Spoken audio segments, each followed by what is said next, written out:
Welcome back everyone to another edition of Figures from the Attic, a channel where I review my childhood collection of figures along with some new stuff I picked up along the way. But diving right in, let's take a look at the trusty bin.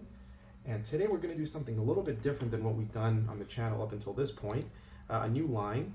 This was something that Jakks released after the Ruthless Aggression style action figures. And this, I believe, is one of the last lines Jakks produced for WWE before they switched over to Mattel. In particular, this is Cody Rhodes, and this is Deluxe Aggression Cody Rhodes. What's deluxe about it? Well, there's more articulation. Namely, you get the ab crunch right there in the torso. You get a ball joint in the legs, so you get more motion, more circular movement in the legs. And you get this cut right there by the quad, so you can move it around. And in general, they were also taller, I want to say. I feel like these were taller figures. They don't really scale well with the other Jakks figures. They all kind of towered over the rest of my collection. But full disclosure, around the time that these started coming out, I think that was around 2008, if I remember correctly, I had kind of fallen out of the figure collecting game. I had started college, and I kind of left my figures back in my childhood home, which obviously I've since recovered. But around this time, I wasn't really collecting action figures. So this is one that I picked up later on in life, I believe from an eBay lot that I just picked up. And he was in there, Cody Rhodes. This is before the American Nightmare Cody Rhodes. This is before even Dashing Cody Rhodes. This is basically debut level Cody Rhodes. Very standard black trunks.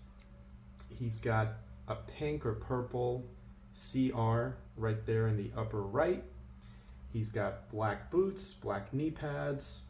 This is a very generic looking Cody Rhodes. This is before the bleach blonde hair. He just got his natural brown hair. The head scan does look pretty good. It looks a little cartoony. You know, a lot of the Jakks figures had some realism to it. This one, for some reason, I don't know if it's the eyes or maybe the lips, but he looks a little cartoony to me. Not necessarily a bad thing, just something that's worth mentioning. But not a lot to say about this one. It's you know, it's a moment in time for sure. Debut era Cody Rhodes. You don't see him like this anymore. You know, he's much more flashy these days. Actually going to SmackDown on Friday with my son, and Cody's one of the only modern wrestlers that he knows.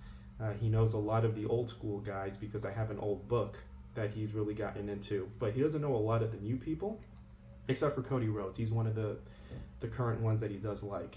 So excited to see him this Friday. Wish us luck. But as far as an overall rating, I would give this Cody Rhodes maybe like a 6 out of 10. Again, not a lot to write home about, nothing very special. I don't have a lot of nostalgia for this one because, again, it wasn't part of my original collection, but it's still pretty cool to have. As always, I appreciate you watching, liking, commenting, subscribing. Keep it coming. I appreciate all that feedback. Till next time.